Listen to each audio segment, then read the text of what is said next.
Hi, everybody. So, for those of you joining us at OSS, I know that normally when you go to one of these conferences, you get to kind of see the local culture, see the local area. Too bad this didn't happen, but I thought I would give you a little bit of a tour about Kazan, even if you can't necessarily be here. So, I'm just out here on the waterfront. The word Kazan actually comes from the Tartar word for cauldron, and we have a rather big one behind me here. This is actually one of the big giant marriage venues here in Kazan, and you can see it from the waterfront. Uh, Over here you can also see some of the symbols of Tatarstan, where you have the snow leopard with the wings, and it's also the symbol of Tatarstan and one of the things that our local hockey team wears.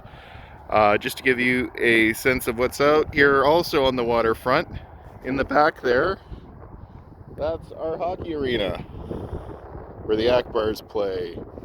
Go Akbars.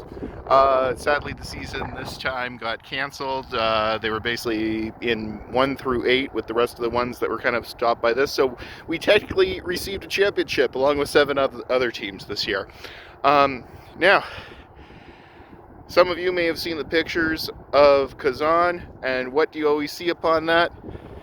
You see out and back here, if I can rotate enough the camera, you see the Kremlin. Okay, Kremlin, this is a bit confusing because some people think that the only Kremlin is in Moscow, but this is the Kazan Kremlin. Kremlin meaning just basically a fortified area, a fortress. And inside of it, you can see a few steeples coming off of the front here. If you look to the front, you can see that there is the kind of the clock tower area. That's the entrance from the other side. And this would be, of course, the fortified wall off of the sea barrier here. So this is the Kazan River in front of it. And you can see that it has a defensive tower upon it.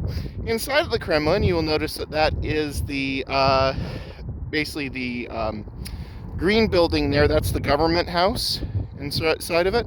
And as you look up from that middle green building there, you will see 3 different steeples. You'll see basically the onion domes to the far left. You'll see minarets in the middle, and you'll see that this has this large tower to the right hand side.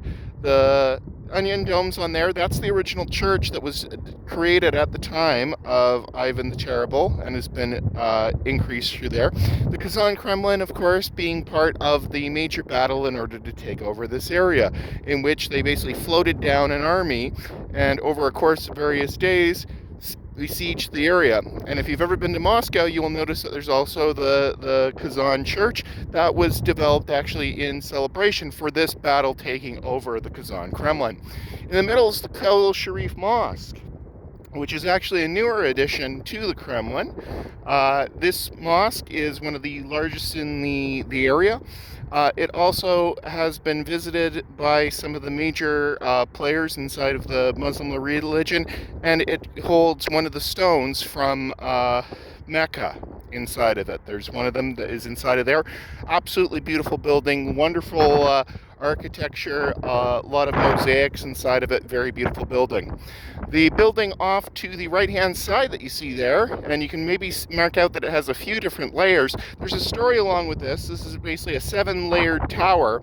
And the idea here was that Ivan brought in some of the greatest architects in Russia, and he had a competition there. There was a Tartar princess, the story goes, that he was trying to impress, and he went to her, and she said, well, I will marry you if you build me this tower in 7 days. And so they say that every layer was 1 day of the construction of this tower. Ivan bringing in, of course, a lot of the architecture inside of the area. Now, the story goes that as soon as he completed the tower, this princess climbed to the top of it and jumped off and killed herself. So, wonderful story off of that. Don't know if it's apocryphal or not. And so that's just to give you a sense of some of the area here in Tatarstan. I hope you're having a lot of fun with the conference. A lot of people working very hard to do that. So, I'm sorry that you can't visit, but maybe someday I'll be able to give this tour in person to some of you. So thank you very much for attending the conference. Stay safe, wash your hands, and make sure that you're wearing your mask.